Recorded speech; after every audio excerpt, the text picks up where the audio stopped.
This is the Note Closer Show, where you get the latest developments in distressed note investing and learn the secrets of how you can control millions of dollars worth of property for pennies on the dollar. Get educated and entertained by someone who has closed thousands of deals and lives to support you in achieving the same. Now, here's your host, CEO of We Close Notes, Scott Carson.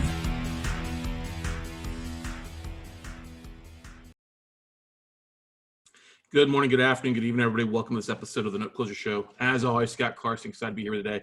In today's episode, I want to get straight to the point with this, is with everything taking place in the markets and the banks and being in default with, so having so many borrowers in default with them, or on the residential and the commercial side, I've already seen an increase, an influx of requests from other investors or other people. Hey, do you have anything in non-performing notes? Do you got anything on the commercial or residential side? I got people deep pockets.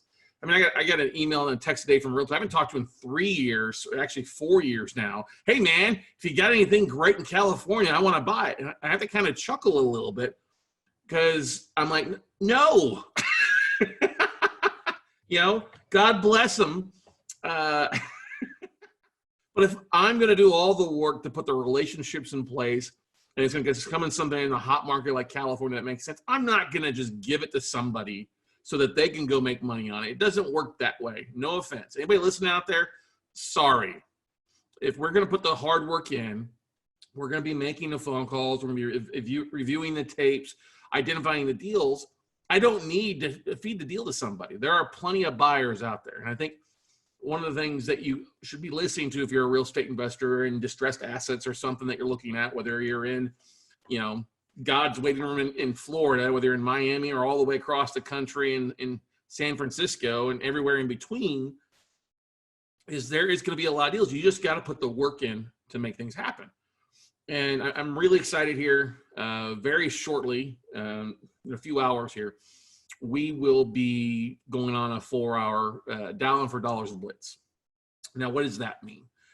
Basically, one of the things that I did my first couple of years, 2008, 9, and 10, multiple days of the week for the most part, at least one day out of the week, but usually sometimes 2-3 days out of the week, I would literally be in my office or wherever I was at and dial for dollars, make phone calls to asset managers over and over and over and over again, and work through lists of banks and asset managers off a couple different sources and put things into place and built some systems and just started dialing for dollars. So I started getting lists in. So I started having bankers email me lists or calling me with their potential deal flow.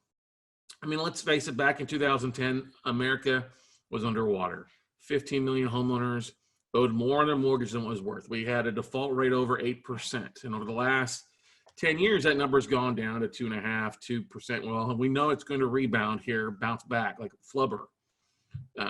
Who knows where it's going to be in the next 60, 90 days. And I might be dialing for dollars a little early, but I wanted to get the foot in the door. I wanted to make sure and reach out and start seeing and talking to asset managers so I'm better prepared in another 30, 60 days when they do have something on their books. Maybe they do have the availability to move things. I think so many people are waiting to see what happens with the government and what happens with the economy and it goes from there. But as I've already reached out to asset managers on a regular basis, I see people open my emails. I see people responding. Hey, don't have anything right now. Check back in 90 days. Hey, we're not selling right now, but let us know what your appetite is. All right. So I wanted to talk a little about what makes an effective call blitz. We've done a thing in the past called the banking blitzkrieg, where we had 25 investors get together, not together. Well, yeah, we've got 20 investors that got together for a week in California for 5 days of making phone calls, or just dialing for dollars. And at the end of the 5 days, we had a pretty good list. We've done that before. 5 years ago, I opened up 25 spots for people to dial for dollars. I'd give them a list of 50 or 100, and they'd have to go through that list and then give me their call log back before I gave the new asset managers a call. There was no cost to that. Well, a lot of people were all excited about it, but after the first couple of days, first week, they flaked off. It was a month-long program. So 2 years ago, we did the same thing, but we charged. So it's like $5.99. Stick around, make your calls Send us the list. We'll provide you a new list. At the end of the 4-week period, we'll give everybody the call list that's still stuck around. If you're going to flake off, I don't want to waste my time, and that's the cost. If you stick around, not only do you get the list, you'll get your $5.99 refunded back. And that helped us build a big list, 3,700 plus names, contacts. It was really a great thing.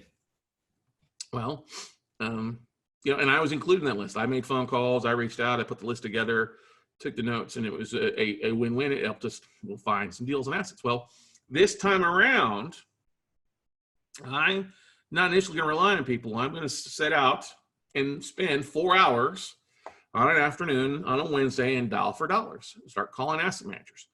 Now, one of the things, calling is just a drop in the bucket when it comes to, well, maybe it's a little bit more than a drop in the bucket. Just one part, I should say, of a successful blitzkrieg, I guess you could say, banking blitzkrieg, okay?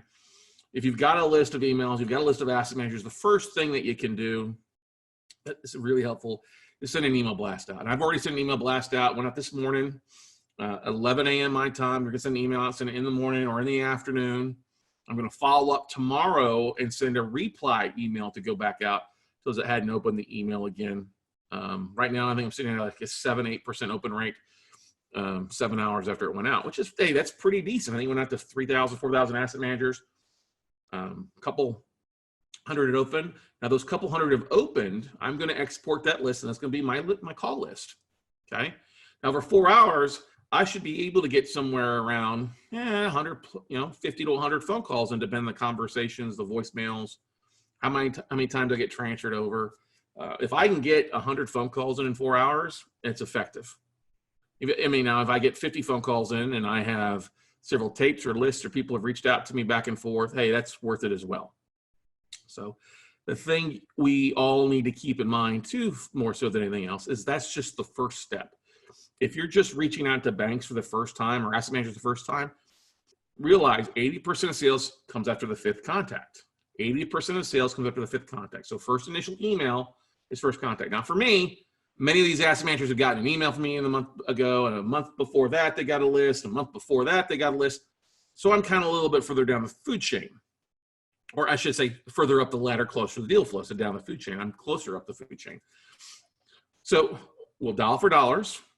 Okay. After sending an email blast out, we got our list of 200 or whatever who have clicked on the link, have opened my email. That's a great thing. I will then take that list and dial it. Those that I come in contact with throughout the day, I'm going to make sure and go back in at the end of the evening and follow up with those that I leave a voicemail, say, hey, I just wanted to touch base with you. I called you today with the voicemail. Same thing with, hey, it was great. I'll follow up on LinkedIn with those that I came in contact with if I'm not connected already on LinkedIn, and reach out to them directly. Now, you don't need to have a paid version of LinkedIn. You don't need to have the expensive version of LinkedIn. You can do the free or use the free version of LinkedIn. The most important thing that you have to have is you need to have a fully filled out profile. You got to have something about real estate on there for asset managers to probably take you seriously. You need to have a website too, which makes sense these days versus where you not have to. But the most important thing is not to give up. If you dial for dollars, you want to have a clear voice. You want to smile. If you're leaving a voice message, which you have to expect to leave a lot of voice messages, leave your number twice. Leave your voicemail or email on there twice. You want to have something that's very clean to say. If you've got a complicated name or a complicated email that doesn't come across well, you probably need to look to change it and make it simple. Like Scott@weclosenotes.com. Pretty simple email address, right? Phone number, boom, boom. But then just get in a habit. Get in a habit, because you're going to dial for dollars, and I expect to leave a lot of voice messages tomorrow. I've already started getting some out of office things. Like, hey, we won't be back till May 11th. That's fine, May 11th. I'll call them then. But I'm still going to leave a voice message. And that's the thing that you start with. Email, and then follow up with another email 24 to 48 hours later. Phone call is number two or three, depending on which way in your series. LinkedIn is number 4. Contact that way.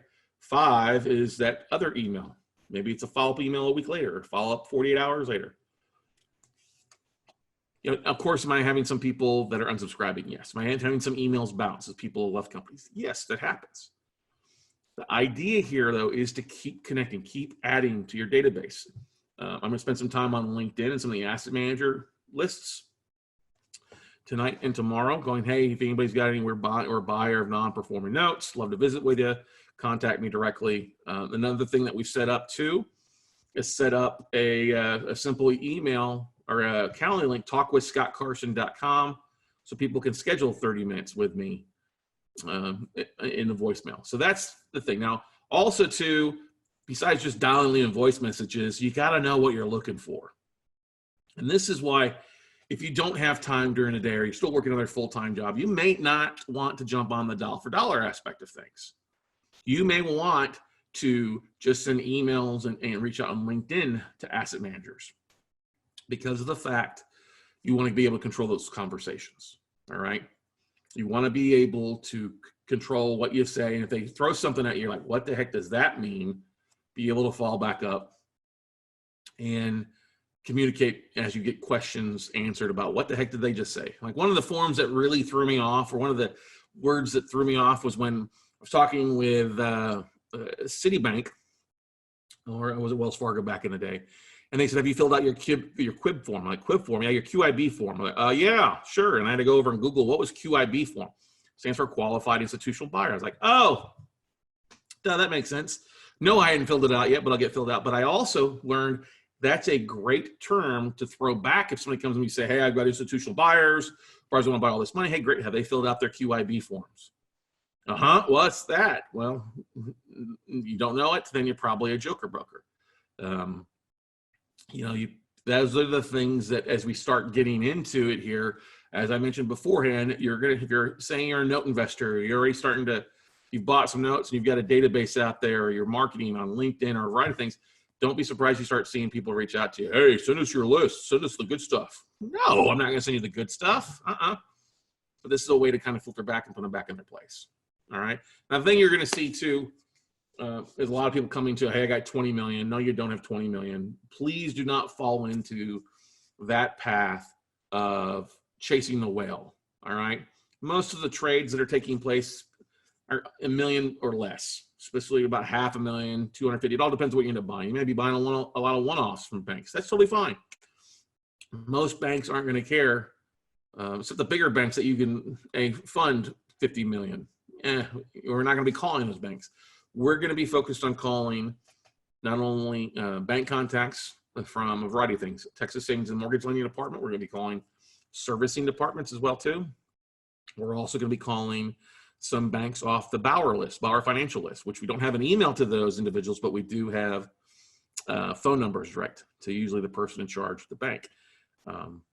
So we're going to be making a variety of phone calls over the 4 hours. So we're going to, and that's the reason I said 4 hours versus 2 hours. 4 hours is quite a bit of time. And I did, I record myself making asset manager phone calls a couple times, 3 hours, 4 hours here. I hadn't done a record it or put it out in quite some time. I thought it was time to redo it. Like I said, I might be a month early, but I'd rather get the word out and start sharing that with people that are really serious and seeing, hey, what happens? What are you really saying? What are you not saying? Why do they ask that? And I'm really excited because I have about 60, 70 people that are registered to be a part of this call blitz. And they'll be able to ask questions. They'll be able to listen in, see what I'm typing, see what I'm sharing, and an opportunity for them. Now, am I afraid that they're going to see what's on my screen and steal stuff? No. Most people are not going to do that. People will watch, listen, take a few notes, but they're going to be very busy doing other things. If somebody reaches out to an asset manager, great, fine, whoopee-doo. Nobody else does what I do. And that's one of the biggest things that I'm really excited about is people are talking about, oh, you got to spend 20 grand or 50 grand or 100 grand to sign up for our coaching to get access. No, you don't. You don't have to spend 50 grand to sign up for a program for somebody to send you a note in here. By just using LinkedIn already today, I've already found 32 other assets that I can cherry pick from. 32 other performing or non-performing notes that are individual assets that I can take a look at. I've made contact with several asset managers from simply doing some connections. Now, some people that don't have the time to knock out 50 phone calls in an afternoon, it's best just to spend time on LinkedIn, just going on, typing special asset manager, secondary marketing manager, and starting the process of sending out invites one at a time, copy, paste, sending out invites to those individuals.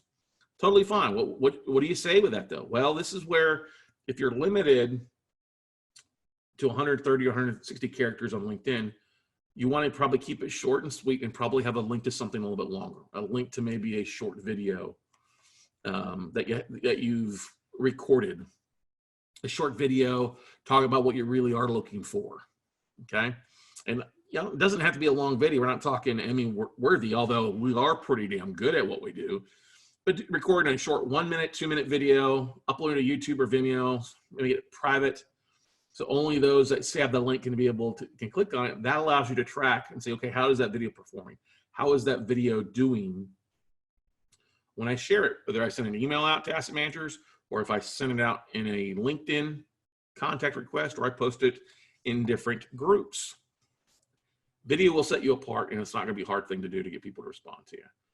So like I said, I'm excited. We're going to spend 4 hours, 1 p.m. to 5 p.m. Central Standard Time, dialing for dollars, and then following and providing the follow-up aspect of things. What am I doing? What's my step? What's my next step? What's my next step? What's my script? What am I saying? What am I being asked? How am I getting transferred? How do we do the voodoo that we do when it comes to non-performing notes? And so that I am extremely excited about. This is just the start.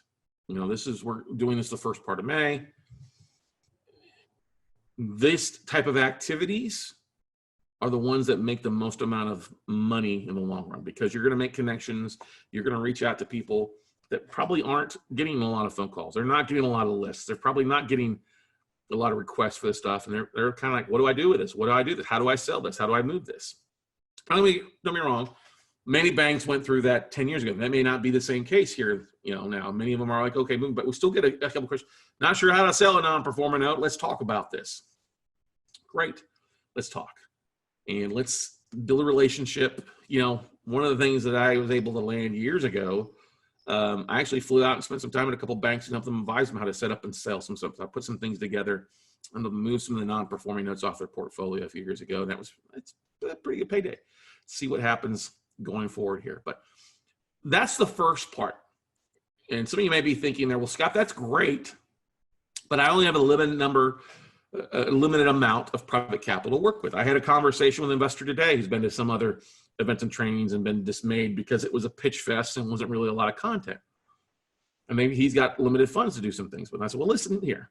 Look, if you're reach out to banks and asset managers and you're looking for performing notes, great, let's find you some performing notes. Or if you're looking for non-performing, then you turn to performing, great, let's find you some stuff.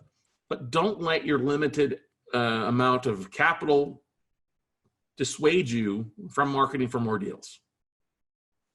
Because with the asset managers, here's the thing. When you're dealing direct with a bank, let's say like Fifth Third Bank or another institution like that, they're not going to tell you to close in 7 days. They're not going to ask you to close in 3 days. Most of the time, you're going to be able to negotiate, depending on what you're buying, 2 weeks to 30 to 45 to 60 to 90 days to close, depending on the size of the asset or what type of asset class.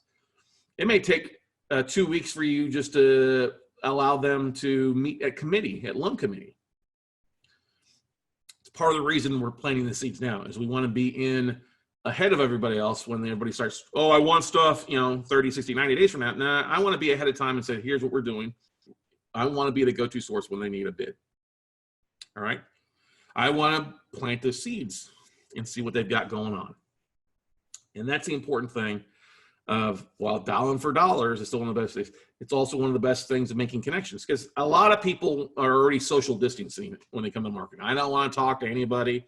And look, I don't want to go knock on doors. I don't want to send out postcards or yellow letters and drop thousands of dollars on marketing that's ineffective. I want to get the biggest bang for my buck when it comes to what I'm doing marketing-wise. And that is the email blast. That is the video with a LinkedIn connection.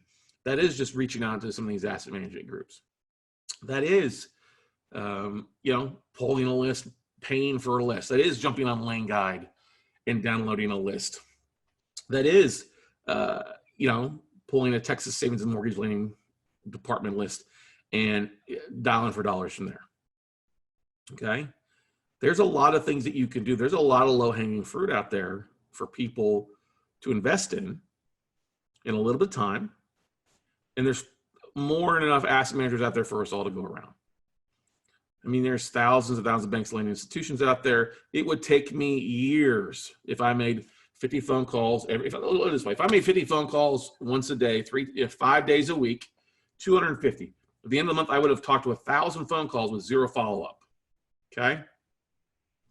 That would take me, still take me 5, 6 months, if not 7, 8, or 9, depending on if you start looking at bank FDIC insured or non-insured institutions or REITs and things like that. You got to look at those things and realize, look, am I worried about people calling and the multiple call blitzes that we've done in the past?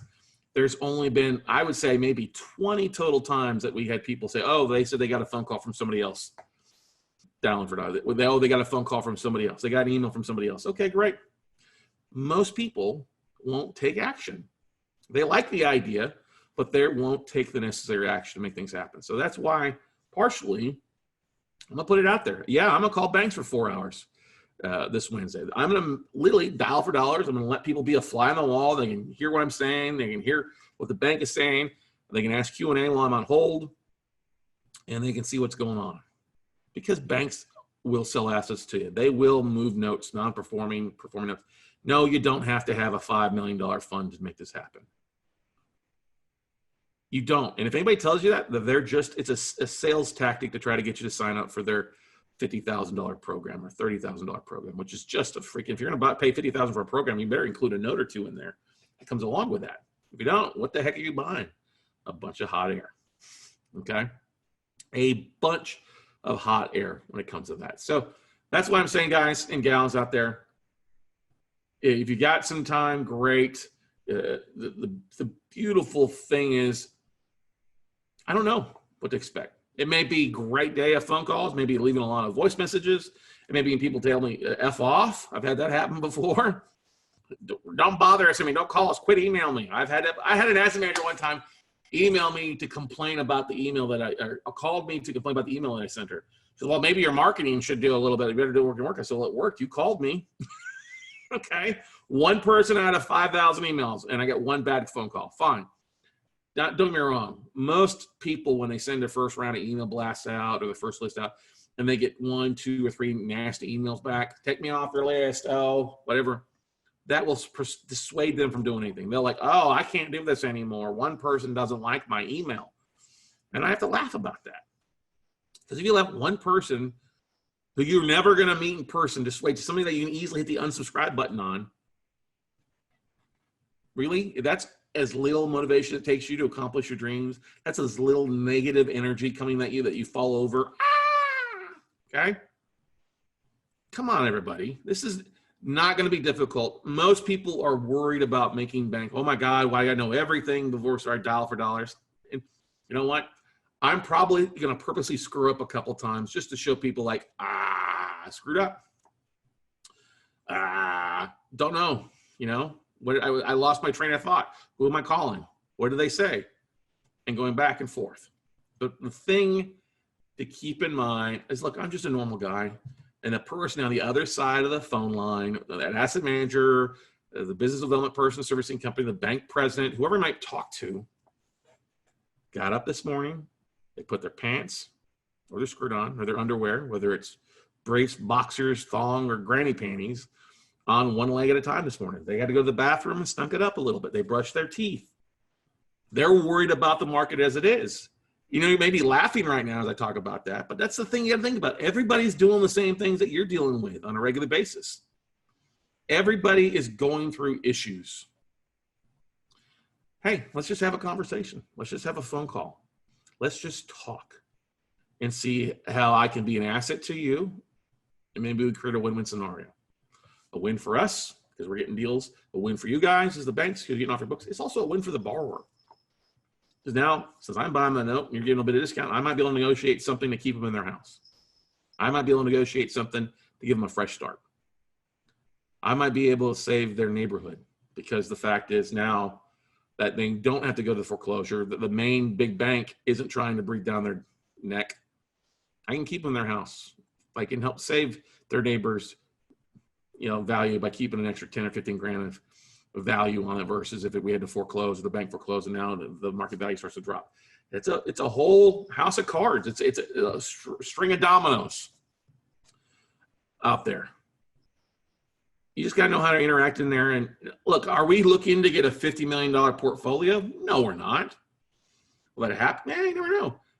I compare it to a couple things. If you're a movie buff, The Big Short is a great movie to watch about this. Too Big to Fail is another great watch. Obviously Wall Street, but that's a little older. Too Big to Fail, The Big Short, and I would also, oh my gosh. Oh my gosh, I just completely banked on the third name of the movie. I'll think of it in a second. But anyway, go watch The Big Short. Go watch 99 Houses. That's the one of them. Big Short, 99 Houses, Too Big to Fail, Margin Call is another one. That was the one I was thinking about there. Those 4 videos, it's a great movie. It's a great start to watch. Now, it also, maybe you need a little more funnier, softer side, maybe watch Boiler Room. Maybe watch The Pursuit of Happiness. Those are great movies. I wouldn't necessarily watch The Wolf of Wall Street. Not exactly what we're doing, but the whole dollar for dollars. Like what Will Smith's character went in the Pursuit of Happiness, is starting at the bottom, start at the top. You never get to the top at the end of the day. He started at the bottom and had to work his way up. So he started at the top and then worked his way up. And that's kind of what we're going to be doing. We're going to do an hour of just calling contacts off the Texas Savings and Loan Department, calling contacts from the email blast that we sent out, calling a list of the CEOs from banks from Bauer Financial and a variety of things, and seeing where the cards lie, see where they all fall down, and seeing what kind of success we have. And honestly, this is all planted. It's all planning for us to plant seeds. This is me planting a lot of seeds in a short period of time, and something that we will be doing on a regular basis here. Now, Stephanie, VP of Operation, has done a tremendous job over the years making phone calls to banks and asset managers. And once you get in a groove, once you get 10 or 15 in a groove, stick with it. That's a big thing that I see from students in the past. They get excited about making phone calls. They make 5 or 6 phone calls, but then they stop. They get sidetracked. They watch a movie. They let that phone turn into a 1,000-pound weight to keep them from lifting it to their phone, their ears. It can be intimidating to dial for dollars on a day in, day out basis. Yes, it is not fun. But if you are doing the things that most people aren't doing, if you're doing that little extra that go beyond that really valuable thing of making connections, of networking remotely in this 6 feet of separation, why wouldn't you? Why wouldn't you do that? So I'm excited about it, guys. Will I release the video later on? It's probably going to be a while. I want to make sure that the people that are signed up at $49 or a part of Note Camp or part of the virtual note buying workshop, they get their money's worth before we release this.